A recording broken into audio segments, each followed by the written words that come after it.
Hello, this is Eli, and I am back with episode 4 of Farmington Made. I can't believe we've made it this far, 4 weeks, and I just am very thankful for the support that I've seen. We've already grown our page to 700 followers in just a couple of weeks, and so I just want to thank you guys for the support. Today we are changing things up. We are going to a couple of businesses that I reached out to, that I have personally bought from, and they operate out of their home. One thing about small businesses is many of us start from our homes. So I thought it would really be true to the page, authentic to the page, to share a couple of those stories.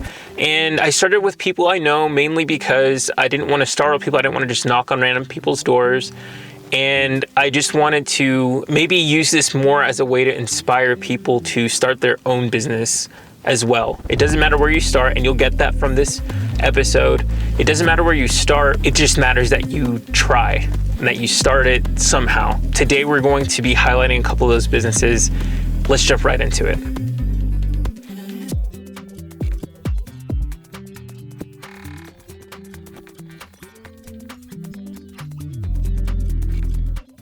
I'm Seth. I'm Libby.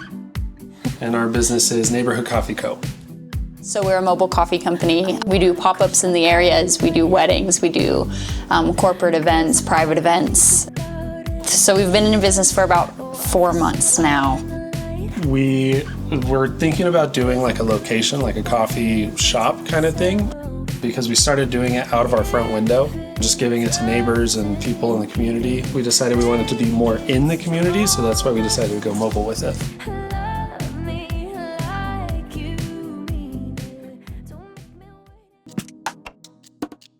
All right, we're here with Libby and Seth with Neighborhood Coffee Co.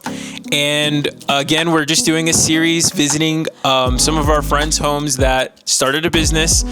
And we just want to kind of inspire people who are either in the idea phase or they are already starting their business from their home. We want to just share different local stories to highlight local businesses.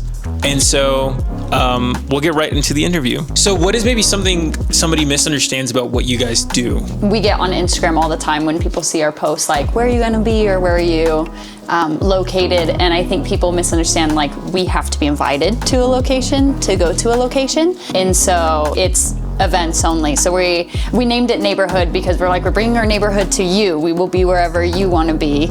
And so I think that's something that people probably misunderstand about our business a couple of times. Sure. Mm-hmm. As far as booking events, what's that process like? And who's the kind of person that you're looking for to book these events? Well, you can message us on Instagram or Facebook or TikTok.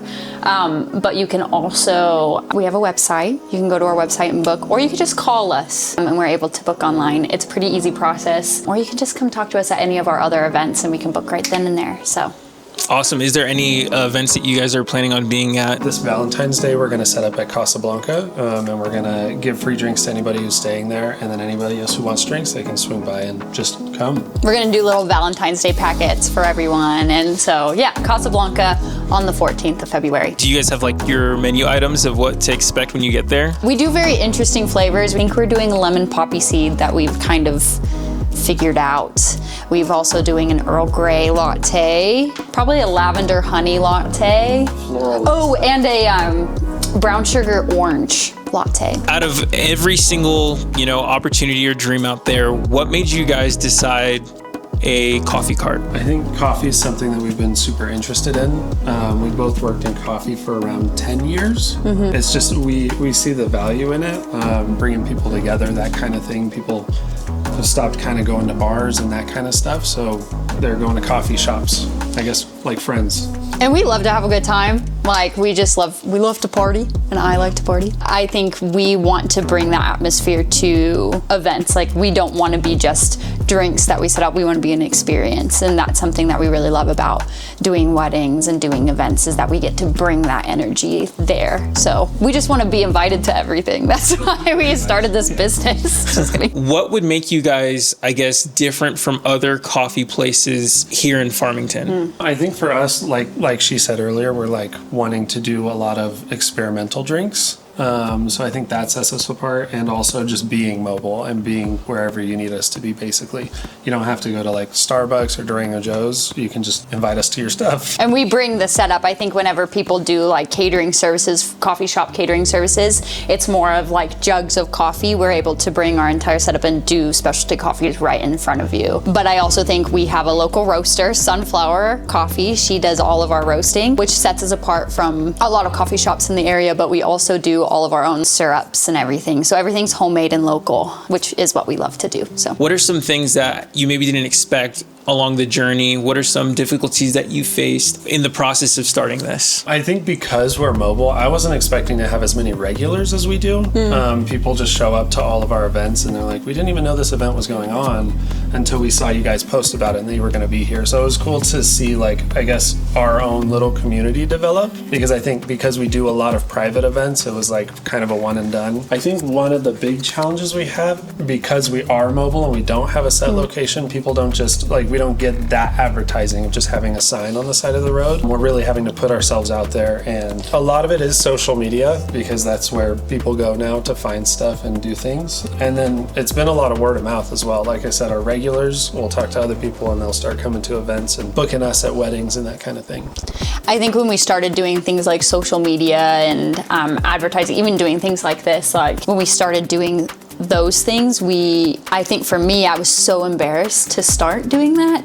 And that was something I was like, I don't want to put my own face and my own voice. Like, that's so not something that we're used to doing. And since we started doing that, it's just been so supportive. And we've seen how amazing that can be. But that initial push to put yourself out there and have your face on social media, things like that, is really scary. And so that's something that we've had to kind of navigate. But now it's really fun. It's fun to have that community. What is some advice that you guys would give to somebody who's wanting to start a business and afraid to put their face out there? Something that scared me and what made us stop for kind of a long time is thinking we had to have our full everything realized from the top. But we have, in the last 3 months, had to change some of our branding. We've had to change our equipment. We've had to do things like that. And I think that's just part of being a business. Like, when you first start, you aren't fully realized. That's what stops people from doing things, because they want to be perfect and they want people right off the jump to be like, oh my gosh, this is such a cool thing, which it is a cool thing. It just might not be your vision at front, but that comes in the future of being able to really fully realize what you want to do. Yeah, pushing through the trial and error phase is important, because there is a lot of error. There's a lot of error, and recognizing that the error is okay, and people want to see the error.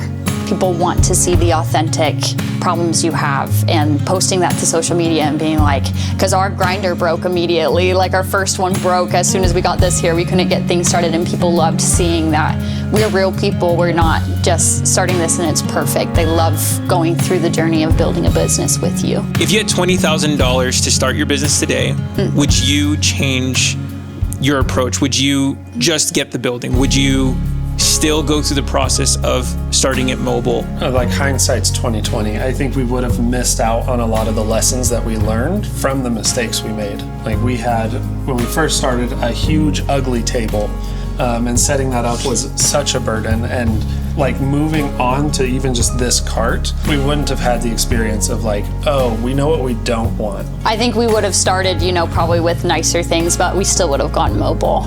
I think since we've started going mobile, we realized that this is our passion and this is our dream, is to go to events and make them special. I don't think, and we eventually may be having a shop, but there's so many amazing shops here in Farmington that people can go to, and it's cool to be able to support businesses instead of compete with businesses and do something different that isn't seen as often in Farmington. And it's been really fun for us to go to local events. Like, we had never been to the Christmas parade, and we'd never been to like the Aztec parade and things like that. So this has forced us to go out in the community and forced our regulars to go out in the community, which has been like really cool. Outside of coffee, is there anything else that you guys sell? We try to do all kinds of drinks and cater to all kinds of people. So we do Red Bull drinks and teas. We can do like hot or cold teas. We do all kinds of stuff. We just had a bride contact us about wanting to do a full Red Bull wedding, and we were like, heck yeah, that's so punk rock, like, yeah, let's do it. And so we can cater to your events as well, which is cool.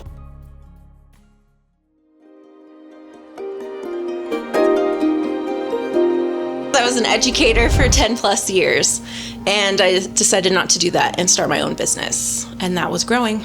And then now it's floristry and wedding productions for flowers. But I've been doing this for 8 years now.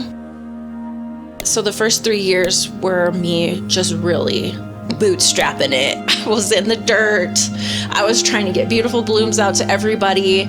And slowly we just worked our way up. So it took about 8 years for that. I'm supplying something to the community that the community doesn't have, which is this really beautiful way to get flowers and a really unique way to get flowers. I'm growing them, I'm selling them, I'm sourcing them from other growers in the country as well to provide them income as well as me, that I hope to have.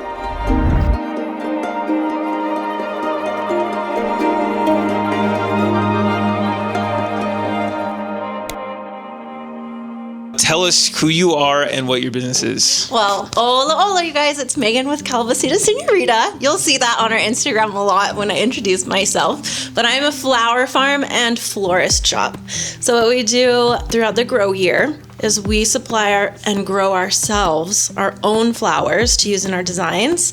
And off season, we purchase them out from other local floral growers here in the country, and some out of country as well. But we really like to keep it as much US grown product as possible because we grow the product as well during the grow season. So from March to October, we have our own farm grown flowers that we use.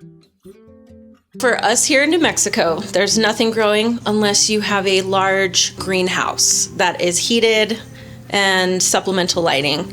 And that's makes the flowers super expensive. So what we do is we rely on other areas like California or other warm regions like Mexico to grow flowers that we use, and we try and keep it as seasonal as possible.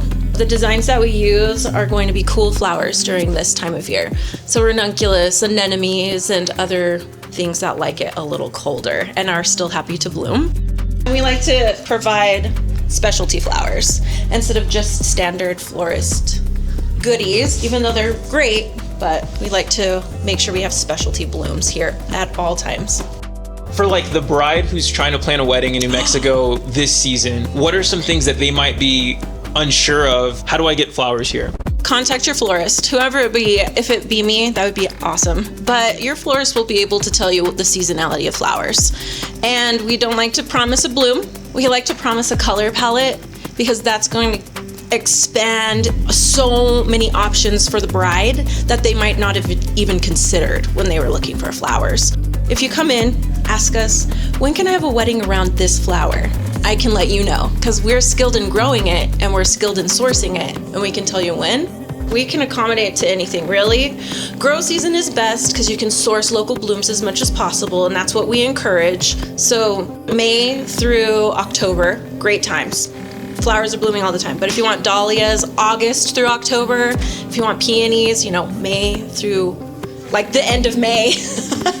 And then sometimes October, we can get them in off season. Just ask your florist. We're skilled. Your florist is skilled in letting you know when is the best time for the blooms that you really like. Because sometimes we have brides that want to have specific flowers and then they have to organize their wedding date around that. But if they're like, I want to get married in June, we're like, these are the flowers that are available. These are the color palettes that are going to work beautifully. Let us know what you like.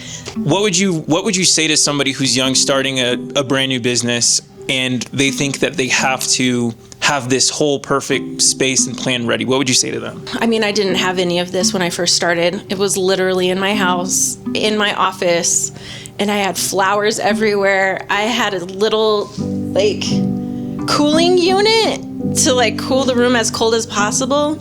And I just worked my way up. I started really small, and I think one thing that I learned being in retail is that I didn't want to take a loan out in order to start the business. So I had to start really small with humble beginnings to finance these things that I have here. So all of this has been from me working really hard and consistent to get this flower shop, to get my greenhouse, to get seedlings. I think it's really important to just start small, work your way, and to finance your own way through it. and not do a loan, but not every business is like that. So I was fortunate enough that I could do that. We are a residential area, but this shop right here is specifically for the business. So you don't have to walk into my house. You do have like an actual physical location to shop with us. Come into our flower fridge. We love it, and we'll demonstrate flowers. But find us on Google, find us on Instagram. Facebook is another one if you Facebook users out there, but we post mostly to Instagram. And then we are located in Bloomfield, New Mexico, but we deliver. Most people don't really want to come out here. They're just like, I just need you to deliver this tomorrow. And I'm like, okay, I got you. That's what I do. So we deliver it. But I want everyone to know really is that I am a seed to vase, and you get to work with the actual owner to the delivery driver. I'm all of that in one. So you get the top designer, and then you get me to deliver your flowers as well. So I think that's kind of cool. Well, if you are planning a wedding, if you are looking for a bouquet to surprise your wife, your girlfriend, your fiance, this is the place to go to. I mean, I've personally used them, and I think one of the things that blew me away was not just the presentation, but even just like the personal note that she writes you. It's an incredible florist here. So thank you for watching today, and thank you, Megan, for the interview. I've been up lately. Come to think of it, my thinking is deadly.